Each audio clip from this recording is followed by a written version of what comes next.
ഇന്നൊരു ട്രിക്ക് ചെയ്ത് നോക്കാം. ട്രിക്ക് എന്ന് പറഞ്ഞാൽ ഒരു സാധ്യത ഒരു സാധ്യത നോക്കാം. അതായത് ഒരു അവസരമാണ്. ഒന്ന് ശ്രദ്ധിച്ചാൽ മതി. നീ എന്തുകൊണ്ടാണ് എപ്പോഴും ഈ മനസ്സ് സംസാരിച്ചുകൊണ്ടിരിക്കുന്നത് എന്നുള്ള ഒരു ചോദ്യമുണ്ടല്ലേ? എന്തെങ്കിലുമൊക്കെ ഇങ്ങനെ ആലോചിച്ചുകൊണ്ടിരിക്കും. അത് ഈ മനസ്സെന്താണെന്ന് നമ്മൾ നോക്കണം. ഈ മനസ്സെന്ന് പറയുന്നത് നമ്മൾ അങ്ങനെ ആരും സൈക്കോളജിയിലായാലും അങ്ങനെ കറക്റ്റായിട്ട് പറയുന്നില്ല അതെന്താണെന്നുള്ളത്. അതൊരു സൂക്ഷ്മമായ ഒരു ഒരു മെഷീൻ പോലെയാണ് നമുക്കത് തോന്നുക.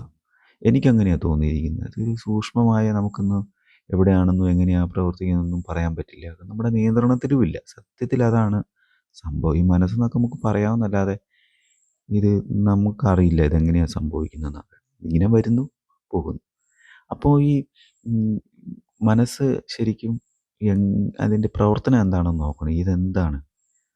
ഈ ശരിക്കും ഈ മനസ്സിൻ്റെ സ്വഭാവം എന്താണെന്നറിയോ? ഈ മെഷീൻ്റെ പ്രവർത്തനം എന്താണെന്ന് വെച്ച് കഴിഞ്ഞാൽ നമ്മൾ ജനിക്കുമ്പോൾ മുതൽ ഈ സംഭവം ഉണ്ട്. പക്ഷേ അത് ആക്റ്റീവായിട്ട് വരണമെന്നുണ്ടെങ്കിൽ ഈ ഓർമ്മകളൊക്കെ ഓർത്തിരിക്കുമ്പോഴത്തേനാ നമ്മൾ സ്റ്റോറാകും ഓർമ്മകളൊക്കെ. ഇപ്പോൾ ഒരു 5 വയസ്സിലൊക്കെ നമുക്ക് സംഭവിച്ചത് 10 വയസ്സിലൊക്കെ സംഭവിച്ചത് അങ്ങനെ അങ്ങനെ നമുക്ക് ഓർക്കുമ്പോഴത്തേന് ആണ് ഈ ചിന്തകൾ വരുന്നത് നമുക്ക് മനസ്സിലാവും. അപ്പോൾ അതിനർത്ഥം എന്താണെന്ന് വെച്ച് കഴിഞ്ഞാൽ ഓർമ്മകൾ ആണ് ഇതിൻ്റെ വിഷയങ്ങളെന്നുള്ളത് മനസ്സിലാവും ഈ മെഷീൻ്റെ. അപ്പോൾ ഇതിൻ്റെ സ്വഭാവം ഇത് തന്നെയാണ്. അപ്പോൾ ഇങ്ങനെ പുറത്തു വിടും. ഇപ്പം നമ്മളൊരു പുതിയ വസ്തു കണ്ടാലും പെട്ടെന്ന് നമ്മൾ ഇത് നമ്മൾ പണ്ട് നമ്മൾ കണ്ട ഒരു കാര്യമാണ്. അപ്പം ഈ ഓർമ്മകൾ നിൽക്കുന്നത് പഴയ കാര്യങ്ങളിൽ നിന്നാണ്. പക്ഷെ നമ്മൾ പുതിയ വസ്തു കാണുന്നത് പുതിയതാണ്. പക്ഷെ പുതിയതിൻ്റെ പ്രശ്നം എന്താണെന്ന് വെച്ച് കഴിഞ്ഞാൽ ഈ പഴയ കാലത്ത് നമ്മൾ കണ്ടുവച്ചിരിക്കുന്ന കാര്യം അല്ലെങ്കിൽ ഒരു പേരായിരിക്കും. എന്തെങ്കിലും ഒരു വസ്തുവിൻ്റെ പേര്. ഇപ്പം ചെമ്പരത്തിപ്പൂവ്, പേരയ്ക്ക, ജാതിക്ക, നെല്ലിക്ക ഇതൊക്കെ കാണുമ്പോൾ നമ്മൾ ആ പേരാണ് പെട്ടെന്ന് ഓർമ്മ വരിക. പേരും രൂപവും വന്നു കഴിഞ്ഞാൽ മനസ്സ് മനസ്സിലാക്കും ഇത് നമ്മൾ കണ്ടതാണ്, ഇത് നമുക്കറിയാവുന്നുള്ള കാര്യം. പക്ഷെ നമ്മളൊരു പുതിയ ജാതിമരത്തെയാണ് കണ്ടത് അല്ലെങ്കിൽ നെല്ലിമരത്തെയാണ് കണ്ടത്.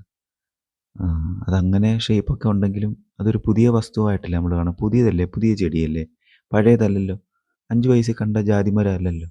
അപ്പോൾ അതുപോലും നമുക്ക് ചിന്തിക്കാൻ പറ്റുന്നില്ല. അപ്പോൾ ഞാൻ പറഞ്ഞു വരുന്നത് ഈ മെഷീൻ്റെ സ്വഭാവമേ, മനസ്സിൻ്റെ സ്വഭാവം ഓർമ്മപ്പെടുത്തുക എന്നുള്ളതാണ്. അത് നമ്മുടെ ജീവിക്കാനുള്ള നിലനിൽപ്പിൻ്റെ ഒരു ഘടകമായിട്ടാണ് എനിക്ക് മനസ്സിലായിട്ടുള്ളത്. ഈ മനസ്സങ്ങനെ നിൽക്കുന്നത്, മനസ്സിങ്ങനെ പ്രവർത്തിക്കുന്നത് നമുക്ക് ജീവിക്കണ്ടേ, നമുക്കറിയണ്ടേ ഇതെന്താണെന്ന്. അല്ല നമ്മൾ പുതിയൊരു മരത്തെയോ ഒരു ജീവിയോ കണ്ടു കഴിഞ്ഞാൽ എന്താണെന്ന് തോന്നണ്ടേ? ഈ നമുക്ക് എന്താണെന്നത്, നമ്മൾ കാണുന്ന വസ്തു എന്താണെന്ന് തിരിച്ചറിഞ്ഞില്ലെങ്കിൽ അതൊരു വലിയ പ്രശ്നമാണ് അത്. പിന്നെ നമ്മളത് അന്വേഷിച്ചുകൊണ്ടിരിക്കും. അപ്പോൾ നമ്മളത് ഇതുവരെ അനുഭവിക്കാത്ത, കാണാത്ത ഒരു വസ്തുവിനെ കണ്ടു കഴിഞ്ഞാൽ പിന്നെ നമുക്കത് വലിയ പ്രശ്നമാണ്. അത് നമ്മൾ തിരിച്ചറിയണം. തിരിച്ചറിഞ്ഞാലേ നമുക്ക് മുന്നോട്ട് പോകാൻ പറ്റുള്ളൂ. അവിടെ അങ്ങനെ കാണുന്നുണ്ടെങ്കിൽ അതൊരു നല്ല കാര്യമായിട്ടാണ് ഞാൻ കാണുള്ളൂ. കാരണം പിന്നെ നമുക്കൊരു സംശയം വന്നില്ലേ, അപ്പോൾ അതാണ് കണ്ടെത്താനുള്ളൊരു വഴി നമ്മൾ തുറക്കും. അപ്പോൾ മനസ്സിനെക്കുറിച്ച് പഠിക്കാനുള്ളൊരു വഴിയും കൂടെ അതാണ് ഞാൻ പറഞ്ഞ ഒരു സാധ്യതയായിട്ട് കണ്ടാൽ മതി. അതൊരു മനസ്സ് ശാന്തമായിട്ടിരിക്കുന്നില്ല, അവിടെ എന്തെങ്കിലും വന്നുകൊണ്ടിരിക്കുന്നു എന്നുള്ളതിനെക്കുറിച്ചുള്ളൊരു കാര്യമാണ് ഞാൻ പറയുന്നത്. അപ്പോൾ ഈ മനസ്സിൻ്റെ സ്വഭാവം എന്ന് പറഞ്ഞാൽ എന്തെങ്കിലുമൊക്കെ ഇങ്ങനെ പഠിച്ചുകൊണ്ടിരിക്കുക, അറിഞ്ഞുകൊണ്ടിരിക്കുക, പഴയതിനെ ഓർക്കുക. അപ്പോൾ നമ്മുടെ ഏറ്റവും വലിയൊരു പ്രശ്നമായിട്ട് എനിക്ക് തോന്നിയിരിക്കുന്നത് ഈ പഴയ കാലത്തെ ഓർമ്മകളെടുത്ത് പുതിയ കാര്യത്തെ വെച്ചിട്ട് നമ്മൾ ഉറപ്പിക്കും ഇതിങ്ങനെയാണെന്ന്. പക്ഷെ അങ്ങനെ ഉറപ്പിക്കാൻ പറ്റുമോ എല്ലാ കാര്യങ്ങളും? അവിടെയാണ് നമുക്ക് മാറ്റേണ്ടത്. നമുക്ക് സ്വയം മാറേണ്ട ഒരു സാധ്യത അവിടെയാണ് കിടക്കുന്നത്. അപ്പോൾ ഈ മനസ്സിനെക്കുറിച്ച് പഠിച്ചു കഴിയുമ്പം തന്നെ ഇത് ഏറെക്കുറെയൊക്കെ നമുക്ക് കുറച്ച് കാര്യങ്ങൾ മനസ്സിലാവും. മനസ്സിൻ്റെ സ്വഭാവമേ, അത് ഓണാക്കാനും ഓഫാക്കാനും പറ്റുകയില്ല. ഈ ഉണർന്നു കഴിയുമ്പോഴത്തേനും അത് തനിയെ ഓണാകും. ഉറങ്ങുന്ന സമയത്ത് അത് ഓഫായിട്ട് വേറൊരു സ്വപ്നത്തിൻ്റെ മോഡിലേക്ക് മാറും. പിന്നെ അവിടെ ഇത് പ്രവർത്തിക്കും.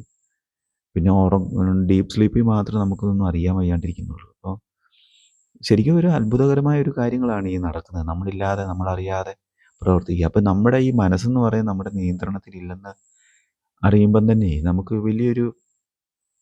ഒരു സമാധാനമാണ് സത്യത്തിൽ. കാരണം നമ്മുടെ കയ്യിലില്ല. അപ്പോൾ പിന്നെ ഈ ഓർമ്മകളെ നമുക്ക് സുഖപ്പെടുത്താൻ പറ്റുമോ എന്ന് നോക്കണം. അതാണ് ഈ അടുത്ത സാധ്യത. ഈ എന്തെങ്കിലുമൊക്കെ പ്രശ്നങ്ങളാണല്ലോ ഈ ഓർമ്മകൾ കൊണ്ട് തരുന്നത്. എന്തെങ്കിലുമൊക്കെ ഒരു നല്ല കാര്യമൊക്കെ പണ്ട് നടന്നത് അല്ല ഓർമ്മയിലുള്ളതൊക്കെ എടുത്തിട്ട് കൊള്ളാം കൊള്ളാം കൊള്ളാം എന്ന് നമുക്ക് ആലോചിക്കുമോ? അങ്ങനെ കുറച്ചൊക്കെ ആലോചിക്കുന്നുണ്ടാവും. പക്ഷെ അത് എപ്പോഴും എപ്പോഴും അങ്ങനെ വന്ന് കൊള്ളാം, രസമാണത്, സംഭവിക്കും. പക്ഷേ ഈ സങ്കടപ്പെടുത്തുന്ന, നിരാശപ്പെടുത്തുന്ന കാര്യങ്ങൾ വരുമ്പോഴാണ് നമുക്ക് ഈ ഒരു വല്ലാത്തൊരു അരോചകം തോന്നും. ഒരു എന്തൊക്കെ വിരക്തിയൊക്കെ തോന്നാറുണ്ട്. അപ്പോൾ അതാണ് നമ്മൾ ശ്രദ്ധിക്കേണ്ട ഒരു കാര്യം. അപ്പോൾ ഓർമ്മകളിൽ എന്തൊക്കെയോ ഒരു കുഴപ്പങ്ങളുണ്ട് എന്നുള്ള കാര്യം. അപ്പോൾ ഈ മനസ്സിനെക്കുറിച്ച് പഠിക്കാനായിട്ട് ഇതിൻ്റെ ഒരു തിരിഞ്ഞ നോട്ടം എന്ന് പറയുന്നത്, മനസ്സെപ്പോഴും സംസാരിക്കുന്നു. അപ്പം അതിലൂടെ പ്രശ്നങ്ങൾ വരുന്നു. അപ്പോൾ നമ്മളതിനെ ഒന്ന് നിരീക്ഷിക്കുക, ഒന്ന് ശ്രദ്ധിക്കുക. അവിടെ നമുക്കൊരു കടിഞ്ഞാണ് കിട്ടും. നമ്മുടെ ഒരു നിയന്ത്രിക്കാനുള്ളൊരു, അല്ലെങ്കിൽ മനസ്സിനെ നിയന്ത്രിക്കാൻ പറ്റുമോ എന്നുള്ളതിനെക്കുറിച്ചൊരു അറിവ് വരും അവിടെ. അപ്പോൾ നമ്മൾക്കിങ്ങനെ വെറുതെ നോക്കുമ്പോൾ ഈ മനസ്സങ്ങനെ ചുമ്മാ നിൽക്കുന്ന പോലെ തോന്നും. പെട്ടെന്ന് കുറച്ച് നേരം നിൽക്കും, പിന്നെ അങ്ങ് എന്തോ ഒരു കുഴപ്പം പറ്റിയ പോലെയൊക്കെ തോന്നും ആദ്യം. അയ്യോ എന്തൊരു കുഴപ്പമായി, എന്തൊരു പ്രശ്നമായി. അപ്പോൾ നമുക്ക് എന്തെങ്കിലും വേണമെന്നുള്ളതാണ്. അപ്പം മനസ്സ് സംസാരിക്കുന്നത് നമ്മളൊന്ന് നിരീക്ഷിക്കുമ്പോഴത്തേനും നിൽക്കും. അപ്പോൾ കുറച്ച് നിശബ്ദത വരും, ഒരു കുറച്ച് സെക്കൻഡ്. ഇതൊന്ന് അനുഭവത്തിലേക്ക് കൊണ്ടുവരാമെന്ന് ശ്രദ്ധിച്ചാൽ മതി. ചെറിയൊരു ഇടവേള കിട്ടും. ഇതാണ് ഇതിൻ്റെ ഒരു വലിയ സാധ്യത. ഇത് നോക്കണം. മനസ്സ് നിർത്താൻ പറ്റും എന്ന് നമുക്ക് മനസ്സിലാവും. എന്നാൽ പൂർണ്ണമായിട്ട് നിൽക്കുമോ അതുമില്ല. ഉടനെ നമുക്ക് അടുത്തതിലേക്ക് പോകും. പക്ഷെ അവിടെ ഒരു ചെറിയൊരു ഗ്രിപ്പ് കിട്ടും.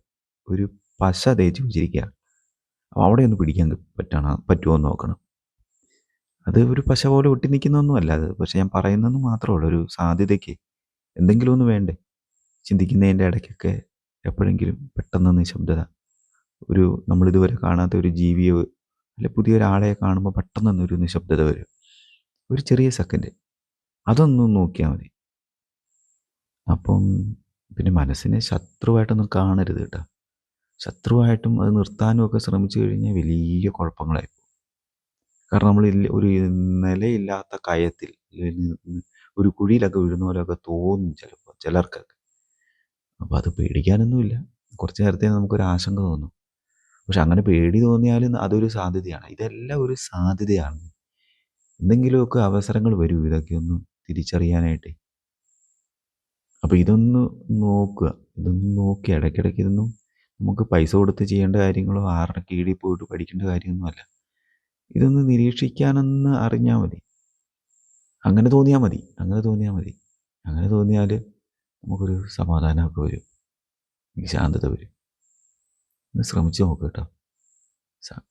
ശരിയാകും.